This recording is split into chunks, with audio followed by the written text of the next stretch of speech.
Let me start today's Glory Hunter episode by saying thank you to Matthew for rejoining the Patreon, and thank you to Ryan for joining for the very first time. Your name has been added to the end slate at the end of the video, and everybody's continued support really means the world to me, so thank you very much. Hey guys, welcome back to another episode of Glory Hunter. Now, of course, as per the last episode at Manchester City, we are in the Premier League for the very first time with signings to be made to the squad, thanks to your comments in the previous episode. Thank you very much for all of the support on episode 1 of season 5. Great to see so many of you joining the series once again. Welcome back to a new season. We, of course, have spent 2 years at Juventus and 2 years at Borussia Dortmund, and now it's time to try and win some more trophies in this save. We've won Serie A, the Bundesliga, the Europa League, the DFB Pokal, and the World Cup. We now would like to add the Premier League and the FA Cup to that list, and also I will be staying at England for the next European competition in 2028 as per your feedback and your preference as well. So we could win the World Cup and the Euros with England in this save. So I was asking for your feedback in the last episode about what to do in this transfer window, and here is what we're going to do in this transfer window. The state of the squad is indifferent. First team, banging. Second team, or squad depth, pretty non-existent. So we're looking for a first team fullback. I've got names. We're looking for a backup striker. Got names. We're looking for potentially a midfielder as well, and I like the idea that you guys came up with for that. So I've also changed a couple of individual instructions as well to try and get the best out of Erling. I've put him on getting behind and drift wide, and we've also, with Rodri, asked him to cut passing lanes as well as obviously staying back whilst attacking. So hopefully that'll help us get the best out of everybody in this squad. And of course, you guys were absolutely correct. We did use Erling Haaland previously in earlier saves on the channel, both Leeds and briefly at Barcelona as well on FIFA 22. I'd forgotten about that entirely. So only a couple of extra names added to the shortlist. The main one we're going to get in first is Pedro Porro, who is actually a former Manchester City player, of course, which you guys rightly pointed out in the comment section. So it's a homecoming of sorts, albeit he's not English, but still. We'll bid about his valuation from Porto. They would like 92.6. That's fine. We quite clearly have a sizable enough budget to be able to negotiate quite freely. We're not looking to bring in a massive amount of players, nor are we looking to spend a huge amount of money on any one individual other than in one certain area. That one certain area is probably pretty obvious because one of the highest thumbs up comments was to bring Bellini back and bring Bellini with me from Dortmund to Manchester City. So he is going to be my wide player signing to come in and fill in the spot in the starting lineup ahead of Ousmane Dembele, meaning that Dembele is going to become one of the best players to make an impact off the bench I could possibly have wished for. He's going to be rock solid for us. I only get a C for that. I reckon I could have got 69.4. They were pushing for 90, mate, so that's not going to happen. Theo Hernandez would have been the preferential option to keep Joao Cancelo at right back and bring Theo in at left back, but unfortunately Theo's at Manchester United, and I just couldn't quite justify bringing Theo Hernandez across from Manchester United to Manchester City. Obviously, it has happened before in the past with other players, but I just wasn't sure I could justify it for this save. So Pedro Porro is in on the right-hand side of our defence. Now that's that position strengthened. I'm going to go out and get Fabio Bellini from Borussia Dortmund. He will then come in for Ousmane Dembele, who will throw probably Cole Palmer to the bench, I'm afraid, over Jack Grealish, although I would still like to quite heavily use Cole Palmer throughout the course of this season.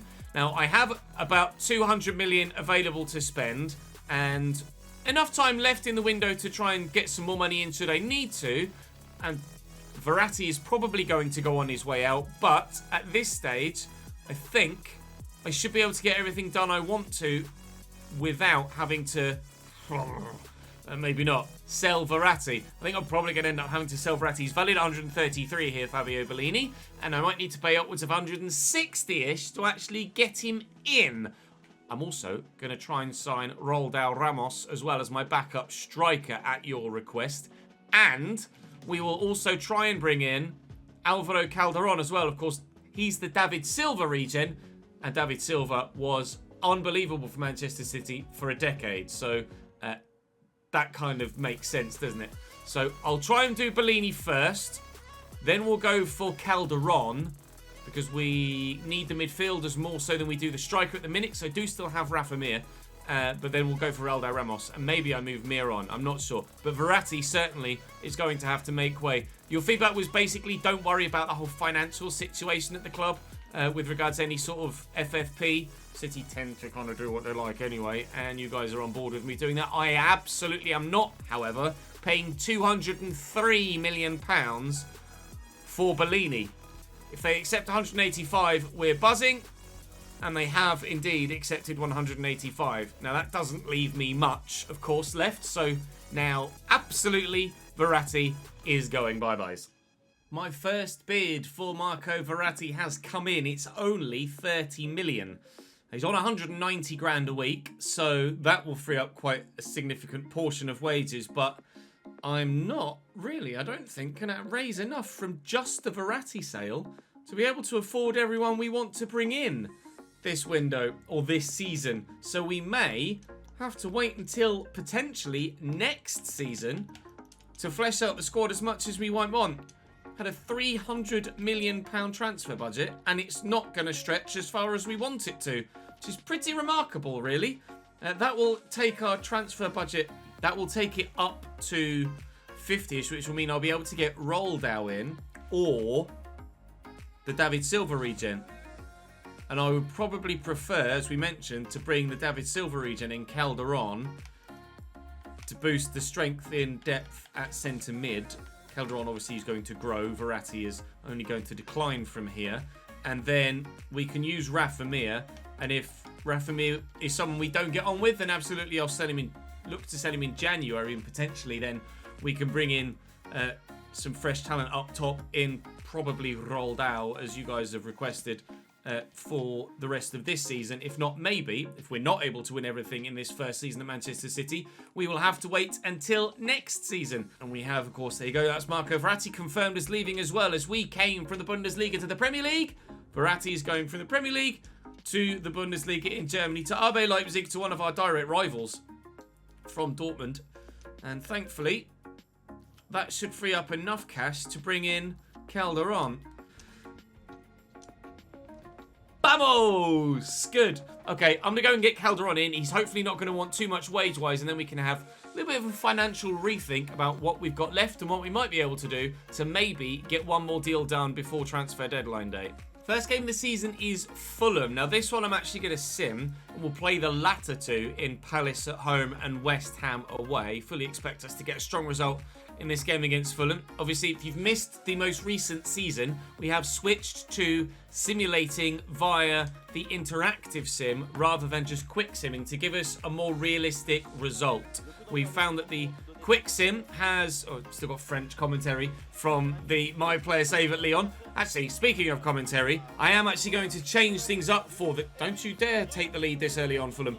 I'm changing things up with regards to the commentary in-game. Was brought to me on Twitter. Sam replied to one of my tweets earlier. He said, love your content, my personal choice. I'd like to see your videos with in-game commentary turned off and crowd noise higher because he enjoys my own personal commentary. And I floated the idea on Twitter about crowd-only audio. And in general, it was all people agreeing for games where I'm playing. And the My Play will still have commentary on, but for games where I'm playing, I will turn the commentary off and boost the crowd noise, and we'll see if that gives you a bit more immersion into the save. We'll wait and see. Anyway, cracking on. Hopefully we can start our Premier League time here at Manchester City with a victory, although it has, so far, kind of been all Fulham, unfortunately. We are at our strongest, and presumably they're at their strongest as well. I didn't actually go as far as to manually select their starting lineup. Free kick from the edge of the box, and it's comfortably saved by Ederson. Out to Joao Cancelo. If anyone was going to score the first goal of the season for Manchester City, it was going to be that man. Erling Haaland gives us a 1-0 lead here against Fulham at Craven Cottage. And despite all of Fulham's early pressure, we're the ones that take the lead. If we're going to be the sort of side that can on occasion, when we don't play very well, still grind out the 3 points. That's the sort of characteristic of a squad that is going to ensure that we win trophies at this football club.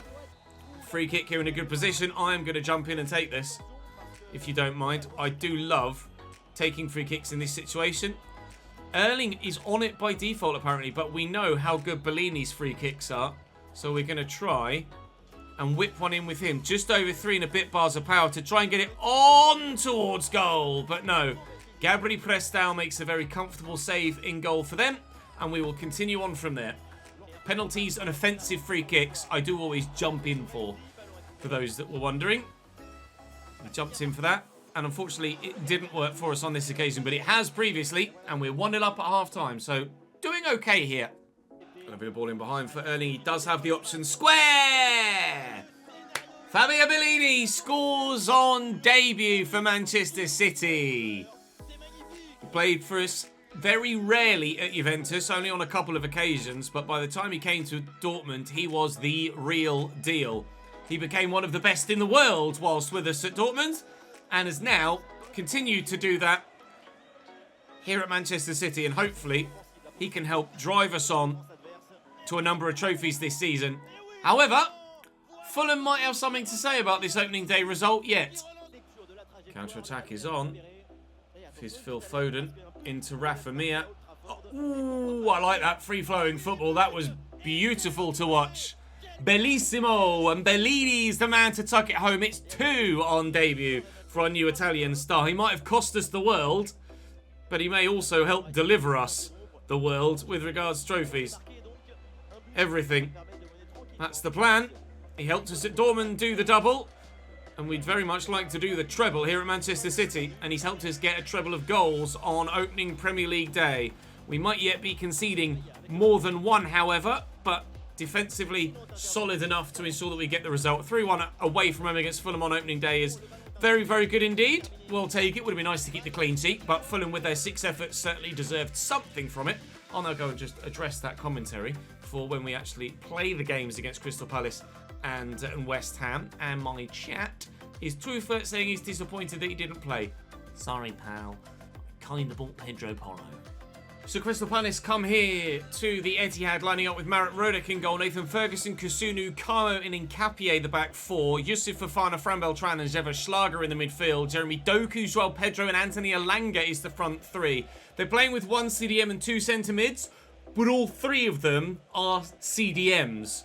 They only have high-rated CDMs. They have also another 84-rated CDM who couldn't make the starting lineup for obvious reasons. They were all 84. Had 4 84-rated CDMs and like 1 78-rated centre mid. You'll have to let me know if the crowd audio, the in-game audio is loud enough for you, or if you perhaps might like it to be a little bit louder in comparison to my commentary.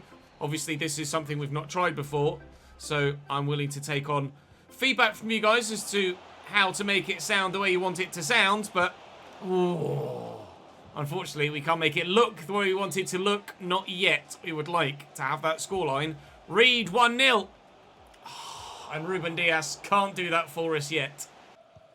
Ferguson lofted down the line to Jeremy Doku. Quite some pace they have in their front line. Jeremy Doku obviously very, very fast, while Pedro not rapid but quick enough, and Anthony Elanga also has a little bit of shift in those boots, so we will be up against it to try and keep them out going forward, but fingers crossed the defenders can do their defensive work well, and our offensive players will make a mockery at the minute of their defensive players, and some of their defensive players are still right on it. Brahim, a solid tackle. It's what we loved him for at Juventus. City obviously saw him perform well for me and decided to go and get him. Porro will tuck this back to Erling. Short there to Bellini, who is primarily left-footed but does have that 5-star weak foot, of course. So Cancelo with a header. Foden with a lovely back heel, and he's gone again here, Phil Foden. This would be beautiful if it ends up in the back of the net, which unfortunately it doesn't. Looking to drill it across. Cancelo intercepts well. Still, Manchester City come forward here. Bellini onside, looking to whip it for a worldie. 2 on debut and looking to add a 3rd to his Premier League season so far. But not yet. Certainly knocking on this Crystal Palace door. Good header by Pedri. It's been a bit quiet so far, Pedri. But I don't know whether that's just because a lot of the players perhaps come down the wings and he's not really using that central area. He's certainly got a foot in there. And Erling is in behind here using that strength. And there's the devastating finishing ability we associate with the big Norwegian. He loves it. Absolutely lives for scoring goals. And he's only gone and done it again. Savaschlager out wide here to Nkapie. Man, we utilised last year on FIFA 22 and very much enjoyed, actually. Pedro Porro is a player that has always been on my radar in every save for a right back. I just have never actually bitten the bullet and bought him. A lot of the time, actually, I think Sporting have been in a position where they wouldn't sell because he was too important to the squad. Similarly with, oh, what a move. Alejandro Grimaldo at Benfica. A lot of the times they won't sell him to you as a user because he's too important to the squad. And then they end up selling him to someone else anyway. But such is the way of things. But Crystal Palace here ride the one challenge. Ball inside, first time pass, great movement, no marking. Ruben Dias might be 91 rated, but can't follow a runner. João Pedro makes it 1-1 here on the brink of half-time. We scored 3 against Fulham, and they only got 1 against us. And we will need multiple again here to get a second victory in as many games in the Premier League this season. Get this out to João Cancelo. Work it central. It's going to have to find its way in towards the box in a moment. Otherwise, that's going to be the half. And it's not the half yet. Pull it back. Camavinga. Rodak does just enough. I mean, the referee should blow his whistle now, really. 2 minutes added on. We're into the 6th of them. If I score now, I'll feel terrible. I haven't scored, so it doesn't matter. Pedri out to Foden to try and start this half the right way. Haven't necessarily dominated possession a la a Pep Guardiola Manchester City side, and maybe that's something I should look to do. But Camavinga trying to find a way through, looking for that worldie that won't come yet. Sure, Camavinga will score a handful of goals for us this season, but oh, that was a bit nasty. Bellini is down and doesn't want anything to do with you, thank you, sir. Are we going to see a card here for Savaschlager? We may well. It's not a card for Savaschlager. It's a card for Pierre Nkapie. And yeah, he didn't really make too much contact with the man, so I can't be too aggrieved with him, but certainly did ensure that we didn't get to the ball in an illegal fashion. It was nowhere near the ball either.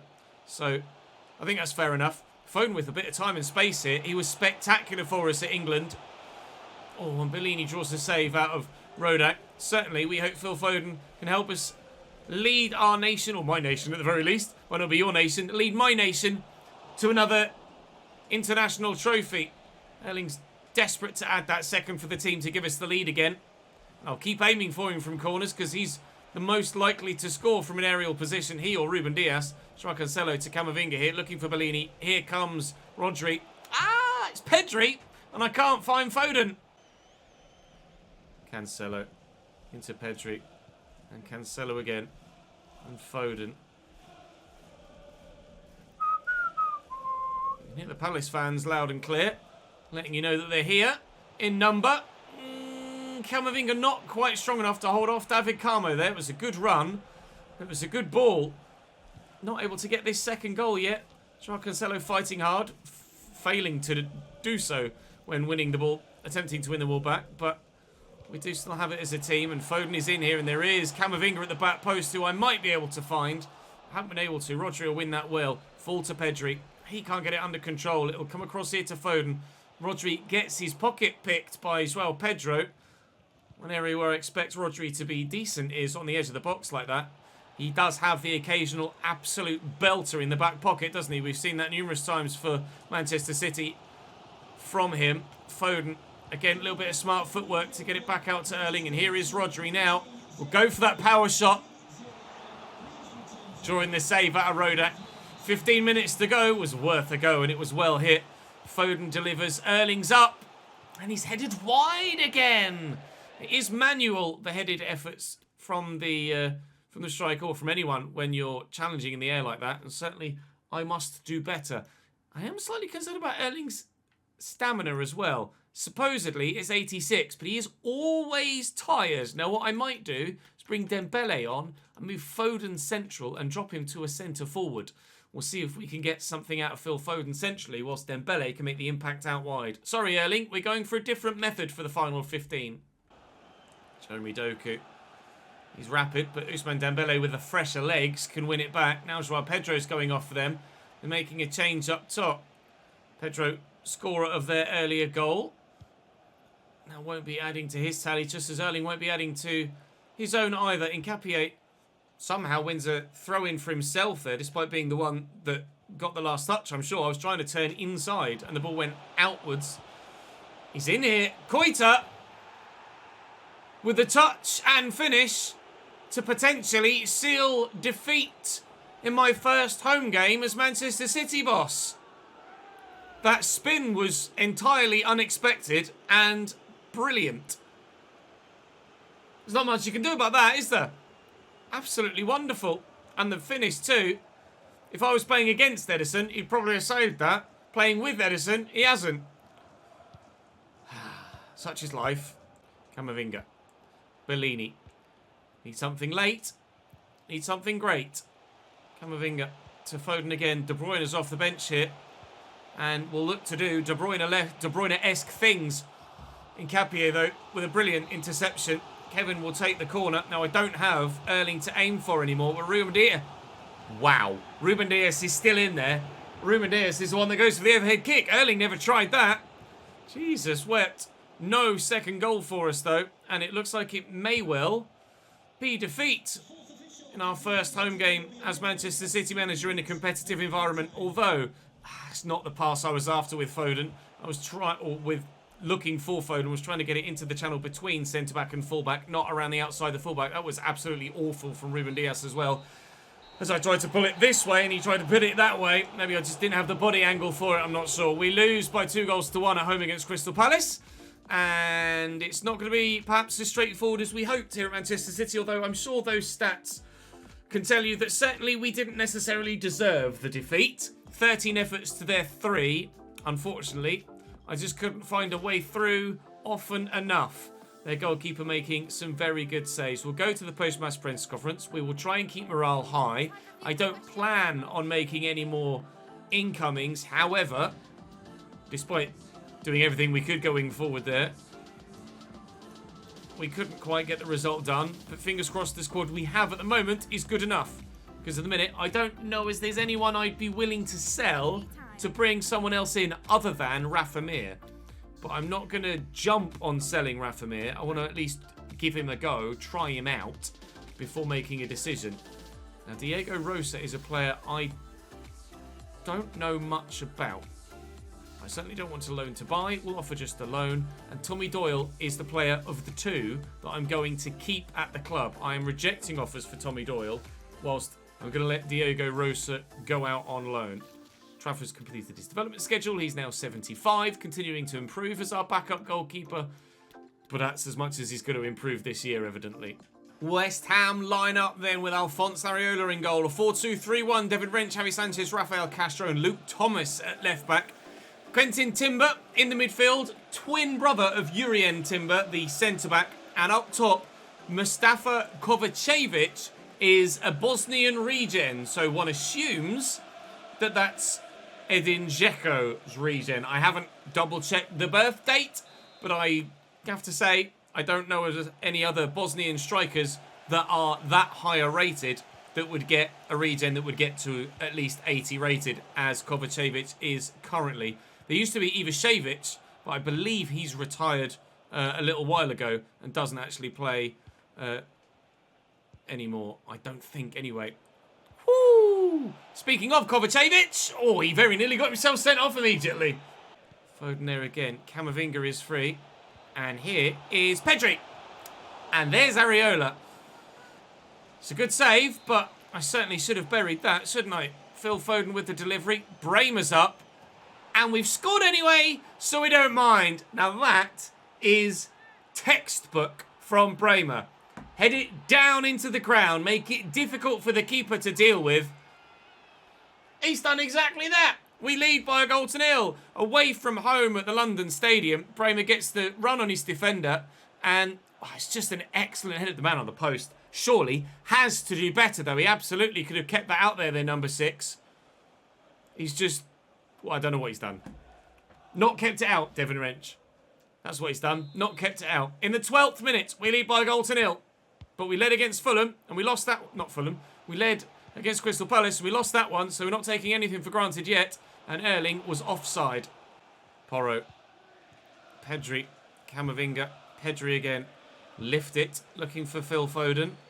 Brought down well. While Sterling is making me good runs, I don't yet find the opportunity to play him into one of those good runs. Although he's got some space here. That was intended for him. It will find him now. He's looking to perhaps turn creator rather than finisher. But his pass is wayward.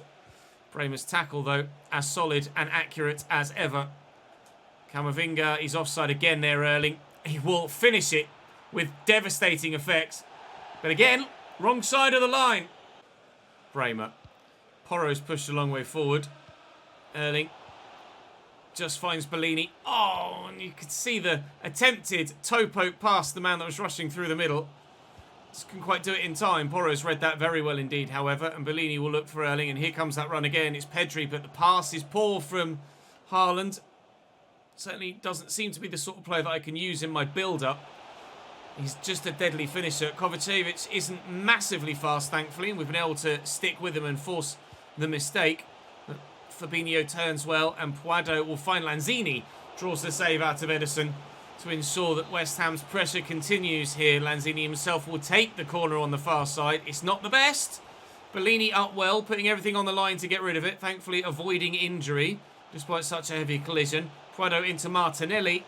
And Bremer is the man in the way. A quick 1-2 will just open up the space to work this away. And we'll live to fight another day defensively. We do need a run of clean sheets for the board this season. I believe, actually, there might have been clean sheets in away games as well, although we'd have to double-check that.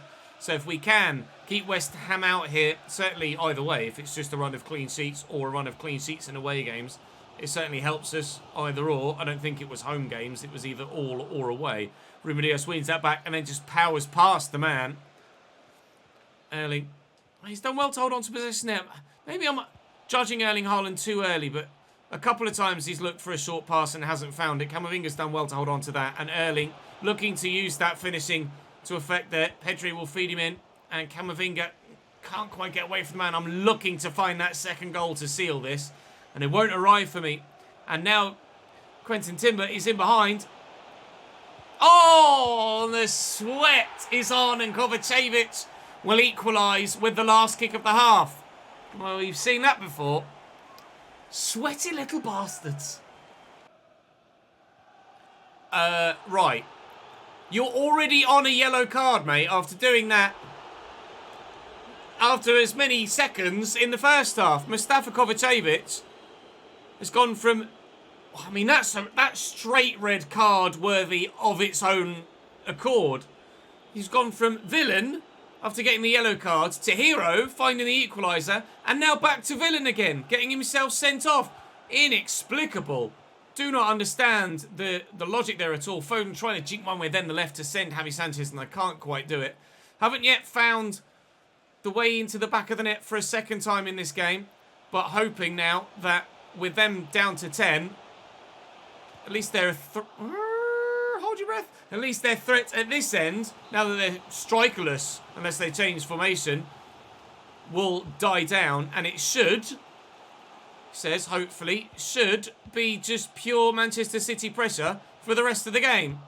But we had so much pressure and so many opportunities in the previous game and still only found a way through once. Oh! Joao Cancelo doing his job on the line, though, unlike Devon Wrench earlier in this game. What a header. What a block. Timber. Out to Gabby Martinelli. Bremer. Always ready and available. And now there is absolutely the chance of a counter-attack. Foden's tucked central, which has kind of killed me a little bit, but Erling's in. And Areola makes a brilliant save. I'm going to get there with Rodri. I try, but I can't. So, excellent stop from the goalkeeper. And we don't have a goal to go back in front yet. Bellini trying to hold off the men that are around him. It's a good run from the man in the middle, Pedri, but I can't find him. And still, West Ham holding on for their point. It's not been a straightforward start at Manchester City. The formation, part of it perhaps. The goalkeeper's just being spectacular against me certainly is a factor. Erling being offside more often than not helping. Here's Bellini. And Areola makes another good save, although it was one that was pretty straightforward to make. Foden will deliver another good quality corner. Erling's up, but it's not going to fall for him. Ruben Dias will bring it down. And Foden is there again. Delivers for a second time. It wouldn't let me change to Erling. I had to be in control of the number 6 there. Here's Kevin De Bruyne. Back to Bremer. Keep possession. Work it about. Bellini in the box. Still no goal. Areola saves and cleared away. De Bruyne underneath it though. Wins the header well. Will find Foden. Erling. Blocked by Javi Sanchez. The pressure is on. The chances are still coming. The goal will not. Up we go, please, Ruben. Oh, it's another top stop by Areola. Ruben Dias wins that header brilliantly. And it spins past the post. Erling's up again. Can't win this one. Bellini it'll fall for. Late pressure. If we get a goal, it's absolutely deserved. But it doesn't look like it's going to come for us, does it? Camavinga on his own there. Off the post and away. West Ham's goal is living a charmed life right now. But somehow, they haven't conceded a second. We've had so many chances throughout the 2 games we've played in today's episode. And the ball just won't go in the back of the net for me. Come on then. Bellini, get there. It will fall for me. I need to be now. It needs to be now. Foden racing away. Pressure on him. Pedri. Erling. De Bruyne. Should have gone one more.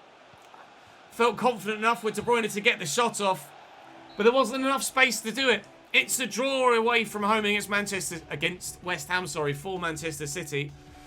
I had 13 shots against Fulham. I had 10 against West Ham. The performances are there. The creativity is there. But the clinical finishing isn't yet. It's only a matter of time before all of these chances start to go into the back of the net more regularly than they are. We certainly didn't underestimate our opponents. We battered them as we did Crystal Palace. 13 shots against Crystal Palace, 10 against West Ham. Only a goal each in either game.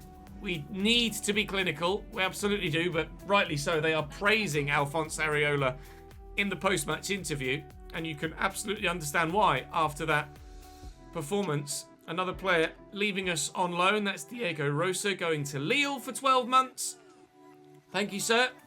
Save me a little bit on the wage bill. At the moment, I'm England manager because there is an international tournament coming up, but we'll just quickly sim the training and get on to transfer deadline day, shall we?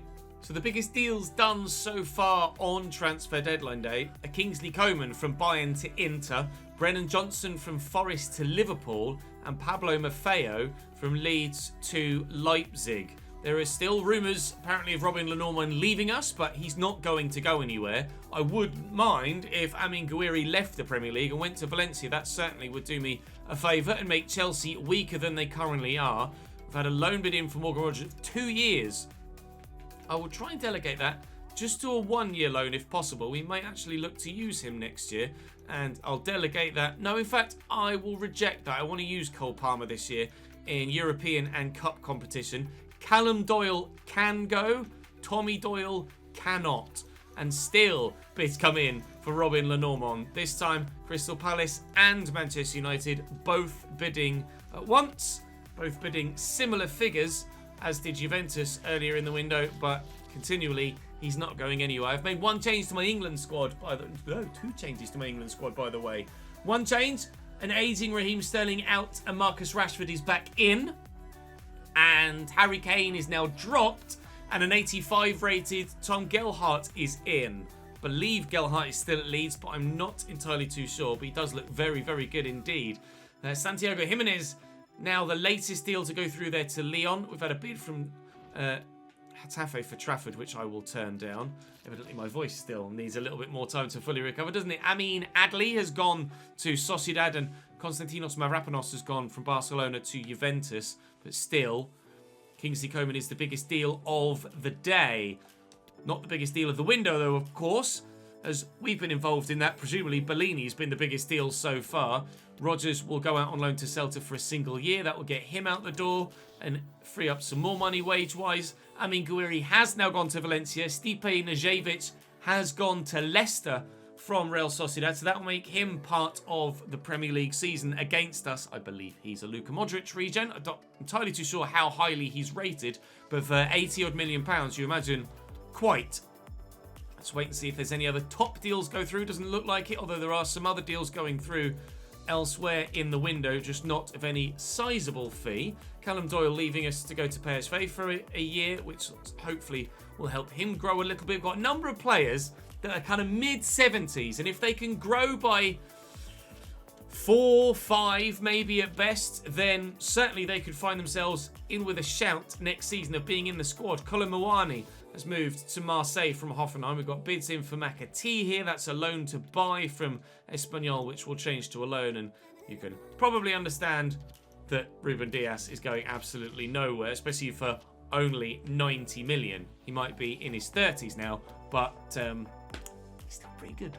Still pretty good. Armando Broja has gone from Stade Rennais to Sevilla, which is a sizable deal. Broja out injured in real life, of course, and we will look to use him at Chelsea in the save that we do later on in the FIFA 23 cycle. Continually loan bids come in for Tommy Doyle, despite the fact I've taken him off the loan list, but still everyone's interested in him. That now the biggest deal of the window, Armando Broja, although if Niklas Süle goes to Manchester United, then that might well be one that takes a place in the top 3 and maybe even the biggest. McAtee will go to Espanyol. That's perfectly acceptable. Thank you.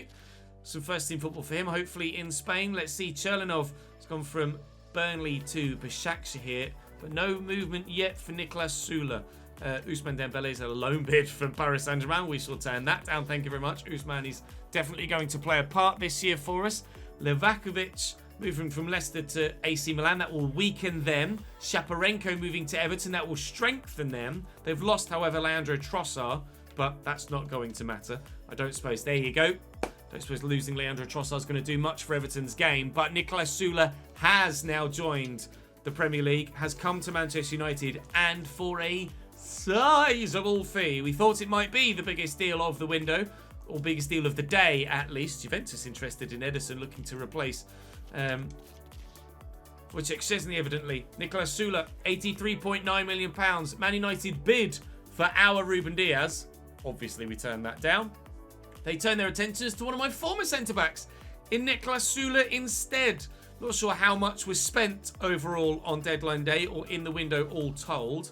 I haven't even had an email to let me know anything about the transfer window. So we'll go to, not the transfer hub, we'll go to the transfer history, and I shall show you the dealings we've had so far. I now have had some emails, weirdly. Bellini was the biggest deal of the window, 185 million. No surprises there, but Vitinha was the second highest, 116 million Vitinha from Atalanta at 89 rated to Atletico Madrid.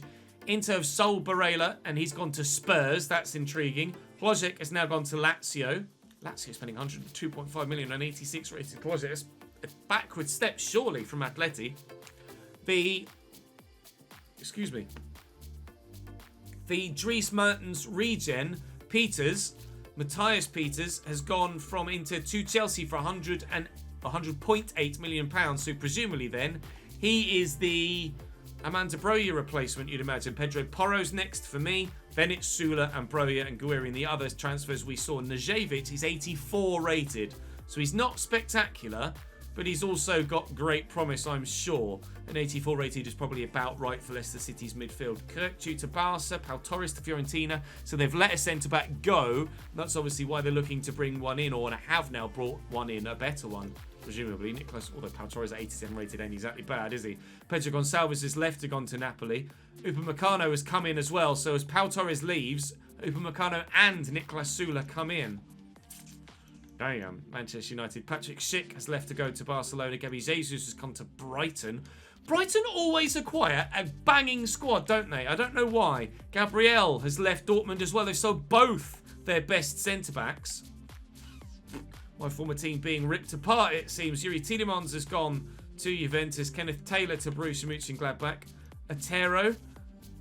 I don't know who he's a regen of. Spanish centre-mid. Maybe we could have a look and see what his birthday is. Kingsley Coman, Alexander Isak has gone to Juventus, Lisandro Martinez to Roma, Colombo, as we saw, to Southampton Albert earlier in the window, a player that we scouted through the youth system at Juventus. Jonathan David has left the Premier League. Good. He's gone to Roma. Araujo in at Arsenal. Gonzalo Guedes has left the Premier League. Good. Rashford signs for Dortmund, though. That's an intriguing one. Perhaps to replace Bellini. Vanderson joining Villarreal. Sideways step in the Premier League there. Doku we've played against for Palace today. Brian Hill has left the Premier League. Skriniar goes in at Dortmund, so they've at least replaced one centre-back.